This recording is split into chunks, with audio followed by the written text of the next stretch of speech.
Pythagoras' theorem, finding the hypotenuse.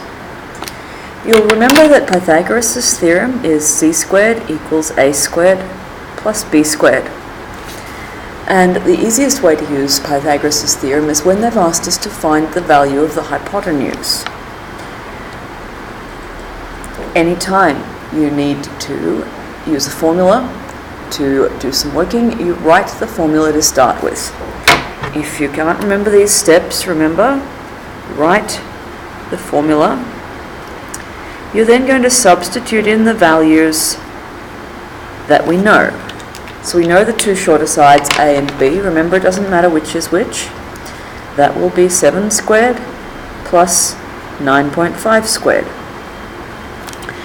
Now, when we evaluate this, what we get is c squared. So 7 squared plus 9.5 squared is 139.25. That is c squared. That is the area of the square on that side. Obviously now we have an equation to solve. And c, the side we want, will be the square root of 139.25. So c, the hypotenuse,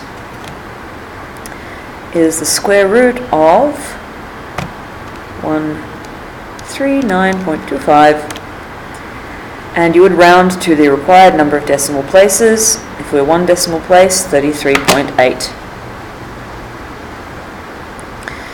So do make sure that at this point here you give me the value of c squared, and then you square root both sides to get c.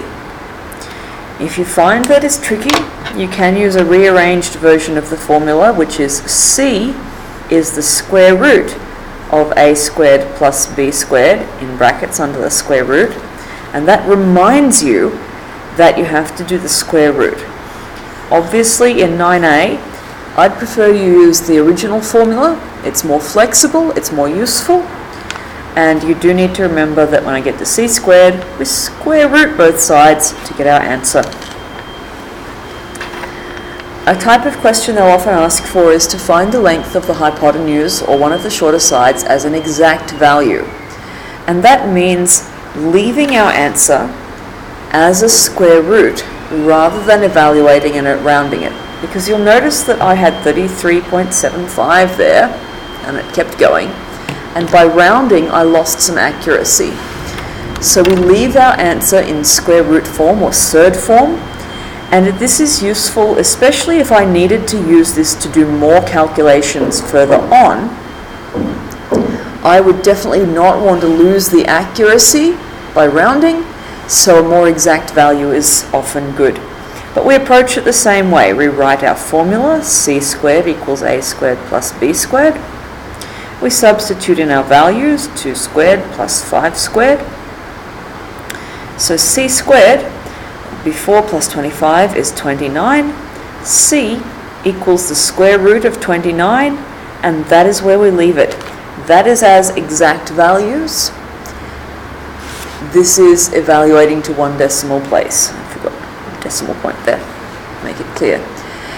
We can use this to solve all sorts of problems. We might be asked for the length of a ladder, given its distance from the wall and its height up the wall.